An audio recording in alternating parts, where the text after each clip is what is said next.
भाविन भाई के जीवन का सबसे बड़ा यूटर्न प्रस्तुत है यूटर्न सीरीज का एपिसोड 7।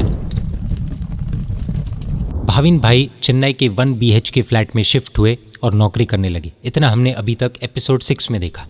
इनकी पूरी लाइफ स्टोरी आप यूटर्न पुस्तक प्राप्त कर पढ़ सकते हैं। आप ये पुस्तक इन कलेक्शन सेंटर से अथवा फिर इस QR कोड द्वारा ऑनलाइन PDF डाउनलोड कर प्राप्त कर पढ़ सकते हैं। शैतान से शैतान व्यक्ति भी अगर सही संगत में आ जाए तो भगवान बन सकता है। भाविन भाई अपने जीवन में गलत तरीके से पैसे कमाना चाहते थे, कई शॉर्टकट्स अपनाए, लेकिन कोई फायदा नहीं हुआ।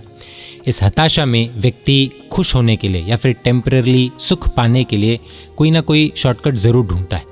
भाविन भाई ने इस दौरान गंदे वीडियोस देखने शुरू कर दिए थे। Yes, he was addicted to watching adult content. इसके बाद जब सही रास्ते पर आए तब उन्हें बहुत गिल्ट महसूस हुआ कि ये मैंने क्या कर दिया। दूसरों की माँ, बहन, बेटी को मैंने इस तरह से देखा, ये सब पाप उदय में आएंगे तब मेरा क्या होगा।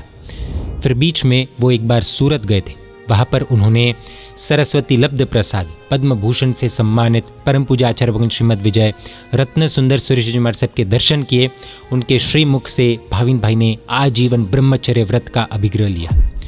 अब भाविन भाई की भावना थी कि मुझे सभी के पैसे चुकाने हैं, लेकिन चुकाना संभव नहीं था क्योंकि पास में धन नहीं था और रकम भी छोटी नहीं थी। ब्याज साइड में रखे और सिर्फ मूल रकम भी देखने जाए तो छोटे बड़े कुल 100 से भी ज़्यादा लोगों के पैसे लिए थे और टोटल अमाउंट लगभग 1 करोड़ तक का था।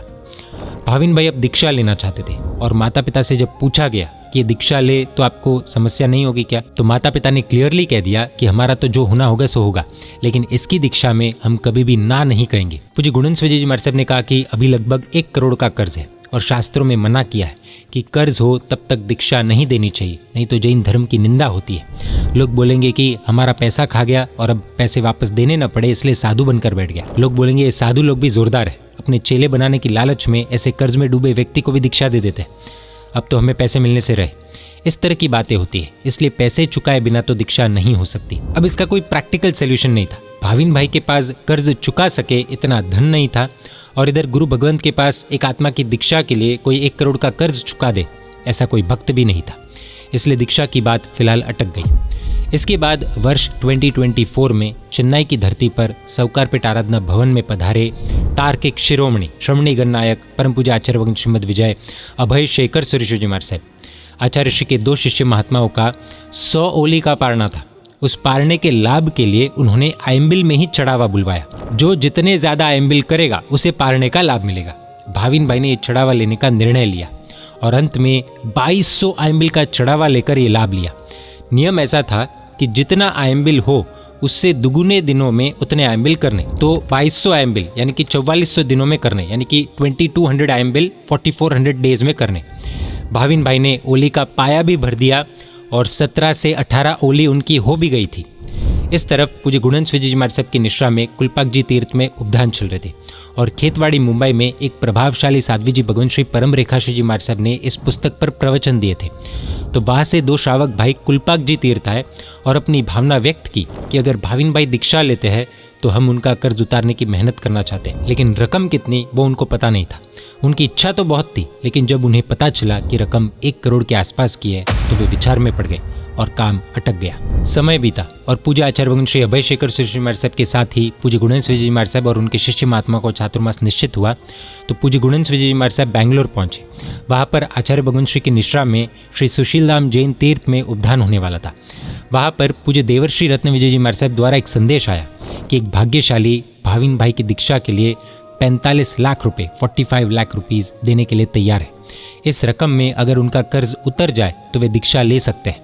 इस खबर का बहुत आनंद हुआ। हमें जानकर आश्चर्य होगा, जैन मीडिया पर हमने अमेरिकन दीक्षार्थी ऋषि भाई का पॉडकास्ट लिया था। जरूर आपने वो पूरा इंटरव्यू देखा होगा, जो 1 करोड़ की सैलरी छोड़कर दीक्षा ले रहे थे। अगर आपने नहीं देखा तो एक बार देखने जैसा है। उनकी दीक्षा के साथ साथ उनकी माता सुनीता जी की भी दीक्षा निश्चित हो गई थी। अब उनके पास जो बाकी बचे पैसे थे उनको अच्छे मार्ग में उसका उपयोग करना था। साधर्मिक भक्ति का ऑप्शन सामने था। एक युवक कर्ज से मुक्त होकर दीक्षा ले ले, इससे अच्छा और क्या हो सकता था। अभी पूरी प्रॉब्लम सॉल्व नहीं हुई थी क्योंकि 100 से भी ज़्यादा लोगों के पैसे चुकाने थे। 1 करोड़ की रकम थी और 50 लाख में सेटलमेंट करना था। अगर एक व्यक्ति भी इस तरह के सेटलमेंट में माने नहीं तो दीक्षा अटक जाएगी। अब एक ही व्यक्ति का कर्ज होता तो एक को ही समझाना पड़ता। यहाँ पर तो 100 से भी ज़्यादा लोग थे उसमें भी छोटे छोटे 10, 20, 30 हज़ार वाले भी बहुत थे। वो अब 50% में माने, ऐसे चांसेस कितने? ये सब सेटलमेंट करे कौन? क्योंकि खुद भाविन भाई जाए तो जिंदा भी लौटेंगे या नहीं, एक प्रश्न था। ये काम हाथ में लिया अहमदाबाद के श्रावक कुलदीप भाई ने। 18 मई 2025 वो स्पेशली इस काम के लिए बेंगलोर आए। उन्होंने कहा 1 महीने में सब सेटल हो जाएगा, इससे पहले मैं घर नहीं जाऊंगा। आप दीक्षा की तैयारी कीजिए साहब जी। ऋषि भाई और उनकी माता सुनीता जी की दीक्षा 8 जून 2025 को मुंबई के पास शाहपुर मानस मंदिर तीर्थ में निश्चित हो चुकी थी। कुलदीप भाई एक एक करके जिनके पैसे बाकी थे उन सभी के पास जाने लगे। 4-5 दिनों में आधे से ज़्यादा लोग सेटलमेंट के लिए मान गए थे। फिर दक्षिण भारत में जिनके पैसे बाकी थे उनके पास गए और कहा कि भाविन भाई दीक्षा लेना चाहते। पहले तो कईयों को गुस्सा आया, उन्होंने गुस्सा व्यक्त भी किया, अपशब्द भी बोले, लेकिन फिर पता चला कि 50% धनराशि वापस मिल रही है तो सब खुश हो गए। कुलदीप भाई ने प्रेम से उन्हें सब सिचुएशन बताई और समझाया। सब बहुत खुश हुए और सेटलमेंट में सब मान गए। उन्होंने पैसे लिए और कर्ज चुकता होने के हस्ताक्षर कर दिए। उल्टा फिर तो कुलदीप भाई को नाश्ता भोजन करने को कहने लगे। पैसे की ज़बरदस्त ताकत है।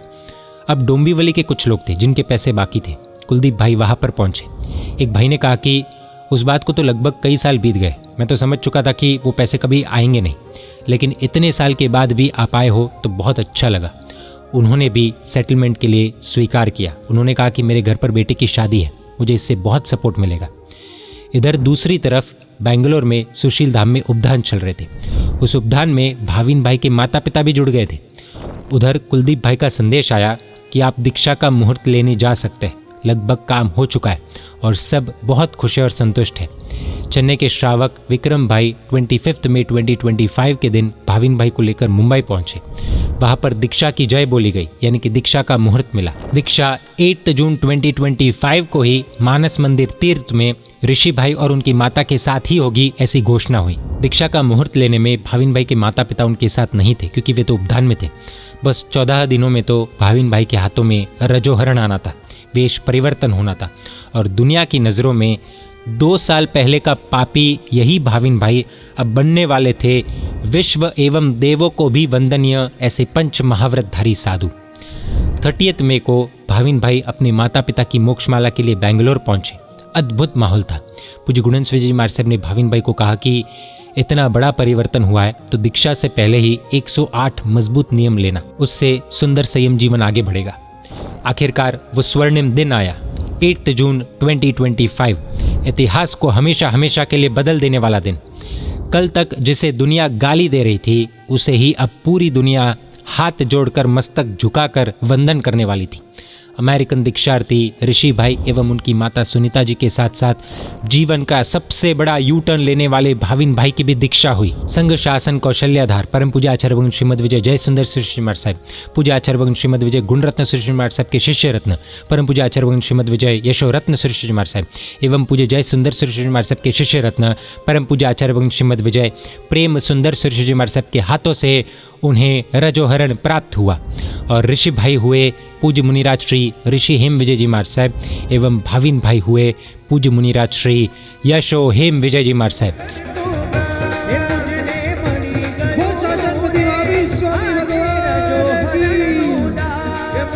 सुनीता बहन हुए पूज्य साध्वी जी भगवान श्री मनातीत रेखा श्री जी महाराज साहब। परम पूज्य आचार्य भगवान श्रीमद विजय विराग रत्न श्री जी महाराज साहब के शिष्य रत्न पूज्य मुनिराज श्री युग रत्न विजय जी महाराज साहब के शिष्य के रूप में भाविन भाई यानी कि पूज्य यशोहेम विजय जी महाराज साहब अब अद्भुत संयम जीवन का पालन कर रहे हैं। यहाँ पर यू टर्न सीरीज पूरी होती है। अगर आपको ऐसी जिज्ञासा हो कि 50% चुका कर कैसे कोई दीक्षा ले सकता है, क्या ये उचित है, क्या पूरे पैसे चुका देते, ऐसा क्यों नहीं किया, इस तरह से पैसे चुका कर किसी की भी दीक्षा हो, क्या ये उचित है क्या, इन सारी जिज्ञासाओं का अगर जेन्युइनली समाधान पाना हो तो यू टर्न पुस्तक प्राप्त कर आप पढ़ सकते हैं। इस सीरीज की टीचिंग्स शॉर्ट में देखें तो पैसा कभी भी शॉर्टकट से आता नहीं और आए तो भी टिकता नहीं। लोगों की बद्दुआ लेने वाला कभी शांति से जी नहीं सकता। छोटे छोटे पाप कब बड़े बन जाते हैं पता ही नहीं चलता, इसलिए उन्हें वहीं पर रोक देना चाहिए, काट देना चाहिए। सट्टेबाजी करने वाला खुद तो डूबता है, परिवार को भी साथ में लेकर डूबता है। माता पिता का बच्चों पर प्रेम के साथ साथ स्ट्रिक्ट रहना भी बहुत आवश्यक लगता है। प्रॉब्लम से बचने के लिए जीवन का अंत नहीं करना होता है, धर्म की शरण स्वीकारनी होती है। अनावश्यक खर्च कम करके साधर्मिक भक्ति करना ये समय की मांग लगती है। आई बिल अद्भुत मंगल है। सच्चे भाव से करने जाए तो चमत्कार देखने को मिलते हैं। किसी को भी जज नहीं ही करना चाहिए। आज का शैतान कल का भगवान बन सकता है। जीवन में किसी का भी कभी भी यू टर्न आ सकता है। और last but not the least, share market का नशा, सट्टेबाजी का नशा जीवन बर्बाद कर देता है। जय जिन शासन, जय महावीर।